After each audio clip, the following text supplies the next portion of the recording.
My name is Evelyn Carter. At 33, I've carved a path for myself as a marketing executive, a role I take pride in. My life, outwardly perfect, is married to a complexity named Alex. Lately, his actions have been painting my days with shades of doubt. It started subtly. Alex, usually punctual, began coming home late under the guise of work pressures. But the corporate world, my world, whispers truths that aren't always spoken. His excuses seemed more like fiction each day. Then came the clandestine phone calls, his voice a hushed melody of secrecy. When confronted, he'd brush it off with a feigned look of confusion and act not worthy of any stage. My suspicions deepened when I overheard fragments of a phone call. Miranda. A plan? Evelyn don't know. Alex's sister, whom I'd always found unsettling with her sharp gaze and sharper tongue. Were they plotting something against me? My heart raced with a mix of fear and anger. But fear never did suit me. I chose the armor of preparation over the shroud of ignorance. But in front of Alex, I donned a mask of obliviousness. Mime. What do you mean? I'd ask with feigned innocence when he mentioned a trip I knew nothing about, Tabasquis, and I was piecing together a puzzle whose picture I dreaded to see. Our story wasn't always shadowed like this. We met at a company mixer, his charm as evident as my ambition. Our relationship, a whirlwind of dinners and moonlit walks, soon led to sharing a home. But as my career soared, his stagnated, and with it, his demeanor changed.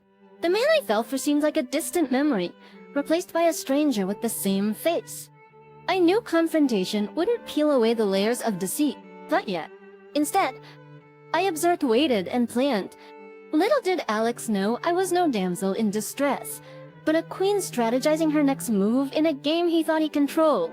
In my moments of solitude, I often wondered how love could morph into a battlefield of egos and secrets. The chessboard was laid out. The chessboard was laid out, and it was my move. Alex had once been a beacon of light in my life, but now he was the source of a gnawing unease that settled in my stomach like a lead weight. It wasn't always like this. When we first met, I was struck by his charisma and easy laugh. Our early days were filled with laughter and love. I remember him being genuinely impressed by my rapid rise in the corporate world, but as my career trajectory soared, his stalled. The laughter faded, replaced by a simmering resentment that he tried and failed to hide. His sister Miranda was a different story altogether. From the first day I met her, I sensed a coldness in her eyes, a calculative mind behind her polite smiles. When Alex and I announced our engagement, her congratulations were laced with a hint of disdain, as if she couldn't believe her brother chose someone like me. The turning point came one balmy evening when Miranda paid an unexpected visit. Her request was as audacious as it was unexpected, a loan of a significant sum supposedly for some urgent need. The way she casually demanded $5,000 under the pretense of familial obligation set off alarms in my mind. I agreed, but not without my conditions. A legally binding promissory note. It seemed to irk her, the idea of being bound by legalities to her brother's wife, but her desperation was evident. This encounter gave me a glimpse into the dynamics of Alex and Miranda's relationship, a peculiar mix of dependency and manipulation. It was then I realized that whatever game they were playing, it was one they were accustomed to with rules they made up as they went along. Meanwhile, Alex's behavior grew increasingly erratic, his mood swinging wildly from sullen silence to flashes of anger. I was playing a dangerous game, but I was not one to back down. Alex and Miranda may have been plotting in the shadows, but I was no stranger to strategy. The authority of many-piece execution in the world of corporate marketing. Foresight and planning were everything, and I was about to put those skills to use in a way I never imagined. Like actually levers, I had learned was like a game of chess. Every move mattered, and sometimes you had to sacrifice a pawn to capture a queen. As I sat in the office, the city lights twinkling like distant stars, I realized the game I was unwittingly a part of was reaching a critical juncture. Next, the unraveling began on a Thursday evening, the kind that promised tranquility but delivered turmoil. Alex had grown increasingly distant, his presence in our home like a ghost. There yet not quite. It was on this evening that I discovered the betrayal that turned my simmering suspicions into a roaring inferno. I had logged into our joint account to pay some bills, a mundane task that soon turned into a shocking revelation. There it was, in cold hard numbers, a withdrawal of $8,000, money that I had saved from my days as a single woman, earmarked for a future where dreams and reality aligned. The confrontation that followed was as bitter as it was revealing. Alex, caught off guard, oscillated between defensiveness and guilt. His excuses were weak, his justifications weaker. It was clear this wasn't an impulsive act, but a calculated move encouraged, no doubt, by Miranda. Sleep evaded me that night. The man I shared my life with had become a stranger, his actions a clear declaration of war. And in war, as in love, all is fair. The next day, I made 2 calls. The first to a divorce attorney, known for her ruthlessness and efficacy. The second to a private investigator, a necessary ally in the impending battle. If Alex and Miranda were plotting against me, I needed ammunition of my own. In the days that followed, my home felt like a battlefield, the air thick with unspoken words and veiled threats. Alex's late-night whispers on the phone with Miranda became more frequent, their plans, whatever they were, seemingly reaching fruition. But amidst this brewing storm, I found an unexpected ally. Mikkel, Miranda's husband, called me out of the blue. His voice laced with equal parts confusion and frustration mirrored my own feelings. "Is Miranda there?" he asked, a simple question that opened the floodgates of shared grievances. He too had noticed changes in Miranda, her secretive behavior and sudden needs for money. It wasn't long before we pieced together the puzzle. Our spouses were not just siblings, they were partners in deceit. The plan we hatched was born of desperation and determination. If Alex and Miranda wanted a game, we would give them one to remember. Michael and I, united by our shared betrayal, were about to turn the tables. The world of deceit that Alex and Miranda had woven was intricate, but in their arrogance, they had overlooked one crucial element: the resilience of those they sought to manipulate. As I sat across from Michael in a quiet cafe, a plan began to take shape, one that would turn the hunters into the hunted. Michael, a quiet, unassuming man, had been enduring Miranda's manipulative tactics for years. His story was a mirror to mine, a tale of love turning sour, trust giving way to betrayal. As we talked, an alliance formed, not just of circumstance, but of understanding. We realized that our spouses were planning a trip, a lavish affair funded by the money they siphoned from us. The thought of them reveling at our expense fueled our resolve. We needed to act, and our window of opportunity was narrowing. The plan was simple yet daring. We would let the trip proceed, but with a twist. Alex and Miranda would find their resources suddenly cut off, stranded far from their comfort zone. We anticipated their panic, the realization that they were not as untouchable as they believed. To set the trap, I switched Alex's credit card with an expired gym membership card, a decoy he wouldn't suspect until it was too late. Michael, on his end, ensured that their travel funds would be mysteriously frozen upon their arrival. As D-Day approached, I watched Alex pack with a feigned disinterest. He was brimming with excitement, a child oblivious to the looming storm. "You'll miss me?" he asked, a sly grin on his face. "That is immensely," I replied, my voice dripping with sarcasm he was too blind to notice. The day they left, I felt a sense of liberation mixed with apprehension. Part of me wanted to confront Alex, to unleash the storm of words I had held back. But the greater part knew that this silence was more potent than any words I could muster. Michael and I kept in touch, updating each other on any developments. As expected, the first sign of trouble came soon after their arrival. Alex's frantic calls filled with confusion and anger were music to my ears. "The card's not working," he exclaimed, panic seeping through his bravado. I feigned ignorance, savoring the moment. "That's strange. Maybe you should call the bank," I suggested, my voice a mask of concern. As the days passed, their plight grew stranded without funds. Alex and Miranda's facade crumbled. They were exposed, vulnerable, and for the first time at our mercy. As the days ticked by, the satisfaction of watching Alex and Miranda flounder in their ill-conceived plot was tinged with a bittersweet realization. The end of my marriage, no matter how tainted it had become, was an irrevocable change.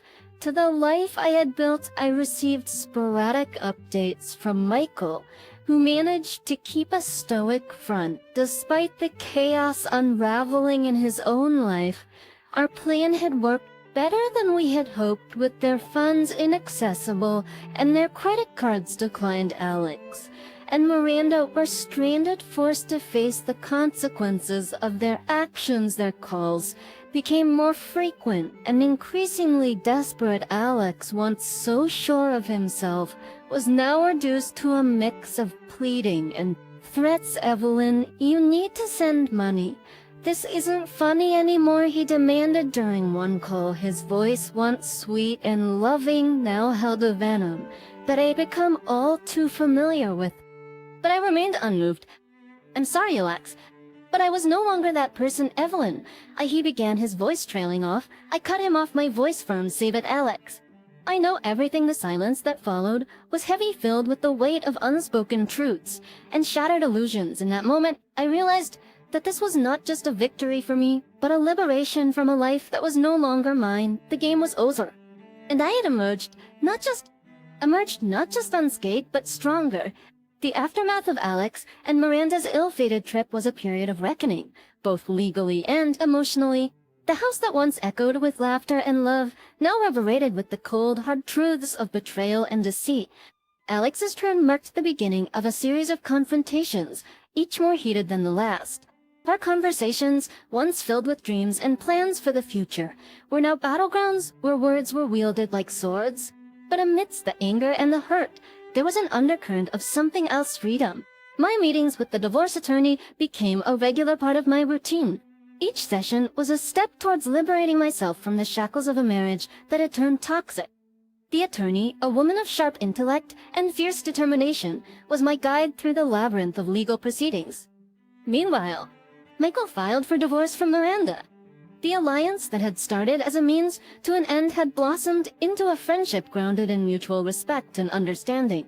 We often found solace in each other's company, sharing our experiences and healing from our collective wounds. As the divorce proceedings progressed, the true extent of Alex and Miranda's duplicity came to light. Financial statements, bank records, and the private investigators' reports painted a damning picture of their betrayal. It was a bitter pill to swallow, but one that fortified my resolve to see this through. The day the divorce was finalized was a day of mixed emotions: relief, sadness, but above all, a sense of closure. I had walked into the courtroom as Alex's wife, but I walked out as Evelyn Carter, independent, strong, and free. In the weeks that followed, I threw myself into my work, channeling my energies into the one place where I felt in control. My efforts did not go unnoticed, and soon I was offered a promotion, a recognition of my dedication and hard work. Life after divorce was a journey of rediscovery. The world, once viewed through the lens of my marriage to Alex, now opened up in a myriad possibilities. I found joy in the small things: a quiet evening with a book, a coffee with Michael, who had become a pillar of support and a dear friend. As I stood on my balcony one evening, watching the sunset paint the sky in hues of orange and purple, I realized that this was not the end of my story, but the beginning of a new chapter. A chapter where I was the author, and the possibilities were endless. The end of my marriage to Alex had closed a tumultuous chapter in my life, but as with all endings, it heralded a new beginning. The world, once narrowed by the confines of a strained relationship, now lay open before me, ripe with possibilities. In the months following the divorce, I found myself evolving, shedding the remnants of a past that no longer defined me. My promotion at work was not just a career milestone. It was a testament to my resilience, a badge of honor earned through adversity. Michael, too, had embarked on a journey of self-discovery. Our shared experiences had forged a bond that was both unexpected and profound. Our coffee meetings became a regular part of our lives, a space where we could share, laugh, and heal. There was a comfort in his presence, a sense of understanding that went beyond words. As we navigated our new realities, our friendship deepened, blossoming into something more. It was a gradual shift, a natural progression from shared pain to shared joy. Michael was no longer just a friend. He had become a confidant, a partner in every sense of the word. One evening, as we walked along the riverside, the city lights reflecting off the water like stars in a night sky, Michael stopped and turned to me. "Evelyn," he said, his voice tinged with a mixture of nervousness and sincerity, "these past months with you have been a journey I never expected, but one I'm grateful for every day. You've become so much more than a friend to me." His words echoed my own feelings, a sentiment I had kept nestled in my heart. "Michael's here," I replied, my hand finding his. I feel the same. You've been my rock, my laughter in the darkness. I can't imagine my life without you in it. As we stood there, hand in hand, the world around us faded into a blur. In that moment, there was only us, two souls that had found solace and strength in each other. This life, I come to realize, was an unpredictable journey, a tapestry woven with threads of joy, pain, love, and loss. But it was these very threads that gave it depth and color, turning it into a masterpiece of experiences. As I looked ahead, I saw a future filled with hope and possibilities, a future where I was no longer defined by my past, but by the choices I made and the person I had become. The road ahead was uncharted, but I was ready to embrace whatever it held with Michael by my side.